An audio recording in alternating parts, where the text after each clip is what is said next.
नमस्कार। स्वागत है आपका न्यूज नशा में। लेकर आया हूं आपका अपना कार्यक्रम। जब सत्य डोलता है तो अशोक वानखेड़े बोलता है। सत्य कहां डोल रहा है? सत्य कांग्रेस के भीतर डोल रहा है। सत्य वरुण गांधी को लेकर डोल रहा है। कई अखबारों में आप खबरें देख रहे होंगे कि वरुण गांधी को कांग्रेस में आना चाहिए।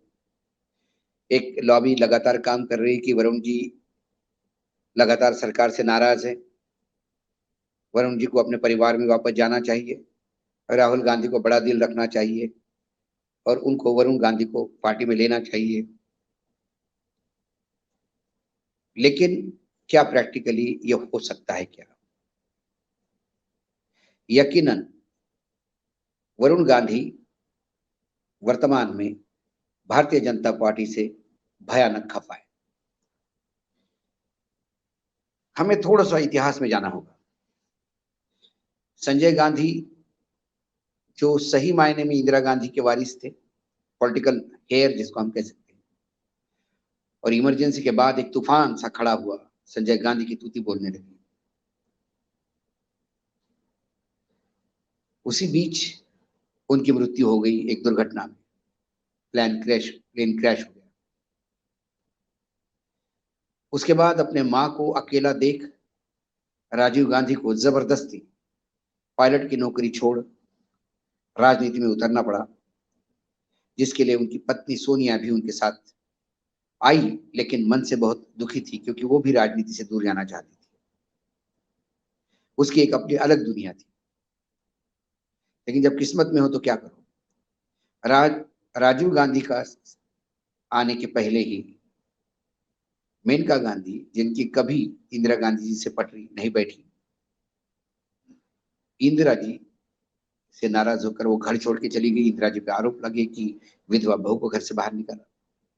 उन्होंने संजय विचार मंच की स्थापना की, पूरे देश में संगठन खड़ा करने का प्रयास किया और संजय गांधी के जो लॉयलिस्ट थे उनको साथ में लेकर कुछ बड़ा करने का सोचा। लेकिन इंदिरा गांधी की आंधी के सामने संजय विचार मंच कुछ नहीं कर पाया।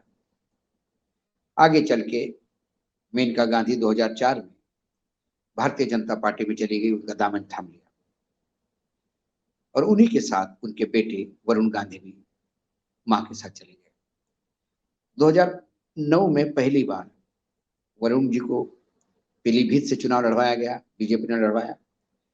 जो उनकी मां यानी मेनका गांधी का फोर्ट हुआ करता था, उनका कब्जा था उस क्षेत्र पे, वहां वो 4 लाख से जीते। 2014 में मेनका गांधी को पीलीभीत से उतारा गया और वरुण गांधी को सुल्तानपुर से टिकट लिया गया। वहां भी वो 4 लाख वोट से जीत गए। माता और पुत्र दोनों ही सांसद बने लोकसभा में। माता मंत्री बनी। 2019 में फिर वरुण गांधी पीलीभीत से चुनाव लड़े, अपने वापस पुराने क्षेत्र से, और मेनका गांधी सुल्तानपुर से, यानी मां और बेटे में स्वैप किया गया और फिर दोनों सांसद बने। लेकिन इस बार मेनका गांधी मंत्री नहीं बनी। वरुण को लगा कि शायद उनके जगह उनको नंबर लग सकता है। वरुण को भी हाशिए पर रखा गया। हाल ही में जो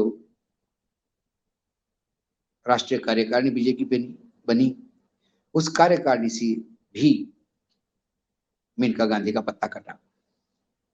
जब राजनाथ अध्यक्ष थे तब उन्होंने वरुण गांधी को जनरल सेक्रेटरी बनाया था पार्टी में और बंगाल का चार्ज दिया था। लेकिन राजनाथ के जाने के बाद वरुण गांधी मानो वनवास, राजनीतिक वनवास पे चले गए। सांसद है, बोलते हैं, ना पार्टी में पूछ परख है, ना कहीं उनको बुलाया जाता है, ना कोई महत्व दिया जाता है। और उसके बाद वरुण गांधी ने मानो पार्टी के खिलाफ एक फ्रंट खोल दिया। लगातार वो पार्टी की आलोचना करते रहे, पार्टी की नीतियों की आलोचना करते रहे, आर्थिक नीतियों की आलोचना करते रहे, लेकिन पार्टी में बने रहे। विधानसभा चुनाव जब हुए तब भी उन्होंने पार्टी के खिलाफ स्टैंड लिया था। खासकर किसानों को जो गन्ने का पैसा नहीं मिल रहा है उसके लिए वो लगातार लड़ रहे हैं। बेरोजगारी को लेके वो लड़ रहे हैं। स्वास्थ्य को लेके तो उन्होंने कहा कि जो नीति आपने घोषित की उसके तहत किसी को मदद नहीं मिलती है। उन्होंने स्वास्थ्य मंत्री को पत्र लिखा, लोकसभा में भी इस सवाल को उठाया कि आपकी योजनाएं कागज पे है, धरातल पे नहीं उतरती। सीधा आरोप लगाने वाले एक बीजेपी के सांसद बीजेपी सरकार के खिलाफ। राहुल गांधी की जब भारत जोड़ो यात्रा आई तो उन्होंने कहा कि भारत को जोड़ना चाहिए, भारत को तोड़ना नहीं चाहिए। जो विघटन कार्य हो रहा है भारत को तोड़ने का, धर्म धर्म में, जाति जाति में लड़ाने का, वो रोक देना चाहिए। इनडायरेक्टली उनका फिर एक हमला बीजेपी पे था। राहुल गांधी की भारत जोड़ो यात्रा का स्वागत जब उन्होंने किया, तब अटकलें तेज हो गई कि वो कांग्रेस में वापस आ सकते हैं। राहुल गांधी को भी पूछा गया क्या उनको कांग्रेस में या रैली में आना चाहिए आपके साथ भारत जोड़ो यात्रा में। उन्होंने कहा कि मेरे भारत जोड़ो यात्रा में तो सबका स्वागत है, लेकिन वो भाजपा के सांसद है, उन्हें तकलीफ हो जाएगी, वो नहीं आएंगे। वरुण गांधी के और अपनी बहन, चचेरी बहन प्रियंका गांधी के साथ बहुत अच्छे संबंध है, लेकिन मेनका गांधी और सोनिया गांधी के बीच में 36 का आंकड़ा है, ये भी सब जानते हैं। क्या ये वैयक्तिक संबंध राजनीतिक संबंधों पे भी असर डालते हैं? मेरा मानना है डालते हैं। दूसरी बात, अभी कांग्रेस में 3 पावर सेंटर है, सोनिया गांधी, राहुल गांधी और प्रियंका गांधी। मां, बेटी और बेटा, इसी में पावर डिवीजन है। उन तीनों में भले ही आत्मीय संबंध हो, लेकिन इन तीनों के जो फॉलोअर्स है, जो चमचे हैं, जो लॉबिस्ट है, वो तीनों को अलग अलग तरीके से मार्केट में पेश करते हैं। प्रियंका गांधी की काम संभालने वाली टीम राहुल गांधी को नकारा बोलते हैं, राहुल की टीम प्रियंका को नकारा बोलते हैं। जो लोग सोनिया जी के साथ है वो बोलते हैं कि ये बच्चे दोनों किसी काम के नहीं है, सोनिया जी जो करती वही करती है। पंजाब में जो हुआ, एक मस्करे को अध्यक्ष बनाया गया, वो प्रियंका जी की देन थी। पीके को लाना प्रियंका की देन थी। सचिन पायलट का विद्रोह के बाद भी उसको पार्टी में इज्जत देना ये प्रियंका की देन थी। उत्तर प्रदेश में प्रियंका जी की वजह से पार्टी का क्या हश्र हुआ ये सब जानते हैं। हिमाचल का सेहरा पार्टी पे बांधा जाता है प्रियंका जी पे, लेकिन हिमाचल में देखा जाए तो मात्र 38,000 वोट का डिफरेंस है बीजेपी और कांग्रेस में। बीजेपी में यदि इतने बड़े लेवल पे विद्रोह नहीं होता तो शायद कांग्रेस के लिए अपनी पुराना आंकड़ा भी मेंटेन करना बहुत मुश्किल होता, लेकिन सेहरा प्रियंका जी के सर पे बांधा जाता है। ये कांग्रेस में विभिन्न गुट विभिन्न लोगों को आगे करते हैं क्योंकि उनको दुकानें चलनी होती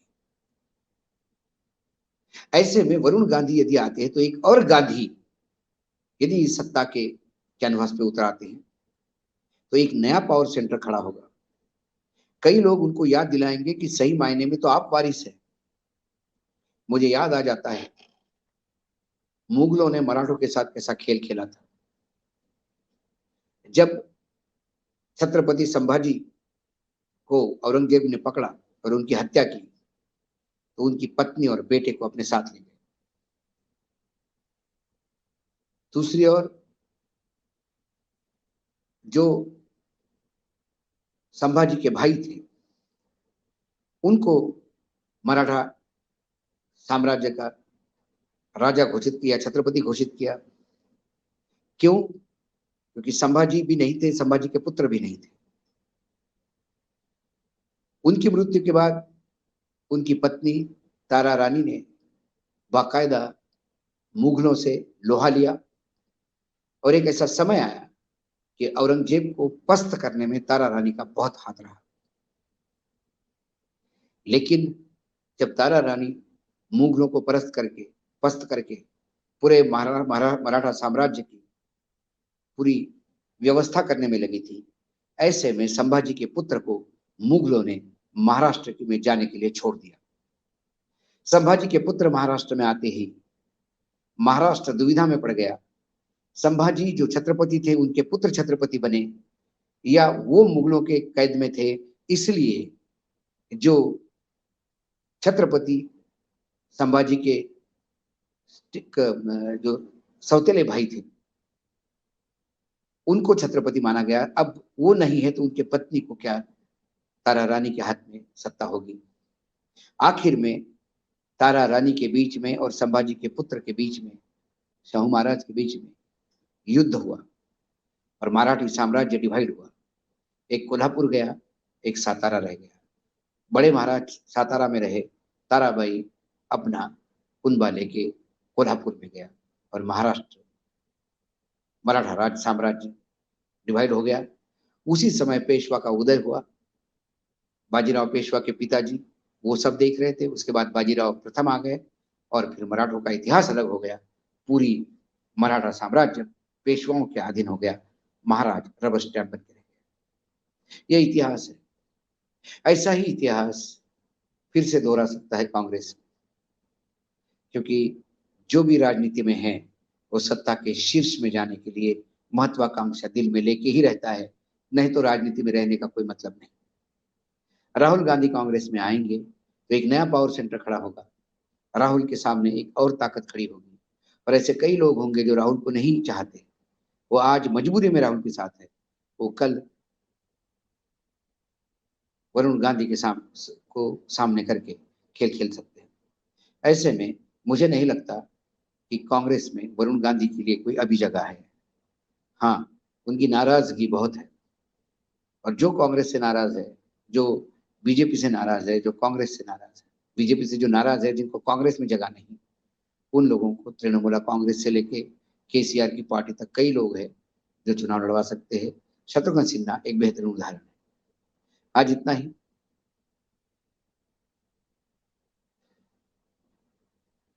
कल फिर आऊंगा किसी विषय के साथ।